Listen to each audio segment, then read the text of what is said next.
Գոյամարտ հեռուստասերիալի զարգացումներն ընդունում են աներևակայելի և շոկային շրջադարձեր։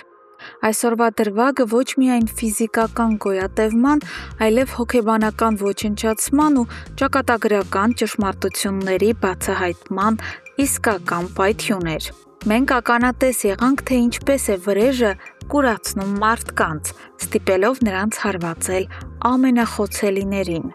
Սկսենք սերիայի ամենադրամատիկ տեսարանից։ Թվում էր, թե Հունանի դաժան պլանն աշխատեց և Ավոն վերջնականապես մոխրացավ լքված շենքում։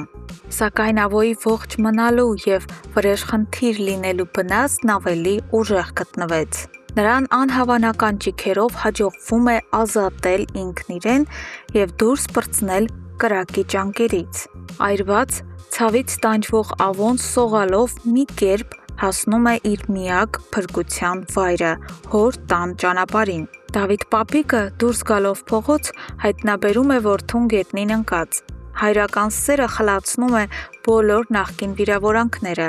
Նա անմիջապես գրկում է Ավոյին, ներս տանում և ցույց տալիս առաջին օգնություն։ Բայց այն, ինչ տեղի է ունենում Ավոյի ուշքի գալուց հետո, բացարձակապես անտրամաբանական և հոգեբանորեն հիվանդագին է։ Փոխանակ իր ցասումն ուղղելու իրեն հրդեհողի Հունանի դեմ, Ավոն կայացնում է այլանդակ որոշում։ Նա շնորհակալություն է հայտնում հորը և հայտարարում, որ պետք է պատժի Էռնային։ Նա անմիջապես շտապում է Էռնայի տուն և հարձակվում անօգնական կնոջ վրա, պնդելով, թե ամեն անգամ, երբ Հունանն իրեն վնասում է, դրա պատասխանը պետք է տա Էռնան։ Սա ցույց է տալիս Ավոյի խորը բարդություններն ու վախը, չկարողանալով հաղթել ուժեղ Հունանին, նա իր ողջ մաղձը թափում է խոցելի Էռնայի վրա։ Իսկ մինչ Ավոն վրեժ է լուծում Էռնայից, Հունանը հանգիստ նստած է իր տանը, բացարձակ վստահ, որ Ավոն արդեն մեռած է։ Այս հանգստության ֆոնին տեղի է ունենում չափազանց կարևոր խոսակցություն Գրիշոյի և հոր միջև։ Գրիշոն, ով դեռ միամտաբար հավատում է իր և Մանանի երջանկությանը, փորձում է քննարկել հարսանիքի մանրամասները, բայց Հունանը սառնասրտորեն կտրում է նրան, ասելով, որ հավես չունի։ Երբ Գրիշոն արդարացիորեն հարցնում է, թե էլ ինչի համար են Մանանին բերել իրենց տուն, Հունանը տալիս է ամենացինիկ պատասխանը՝ ձևի համար։ Սա պետք է սթափեցներ ցանկացած մարդու, բայց Գրիշոն շարունակում է կուրորեն չնկատել ակնհայտը։ Նա չի կարողանում գիտակցել, որ հայրը երբեք էլ չի ցանկացել իր երջանկությունը և որ Մանանն այս տանն ընդամենը խամաճիկ է, կենդանի թիրախ Լեոյից և Դավիթից վրեժ լուծելու համար։ Հունանն առաջնորդվում է բացառապես իր հիվանդագին էգոիզմով։ Զուգահեռաբար մենք տեսնում ենք անսահման լույս և սեր։ Լեոն և Լեան վերջապես նշանադրվեցին։ Երջանկությամբ հարբած Լեան սոցիալական ցանցերում հրապարակում է իրենց լուսանկարը,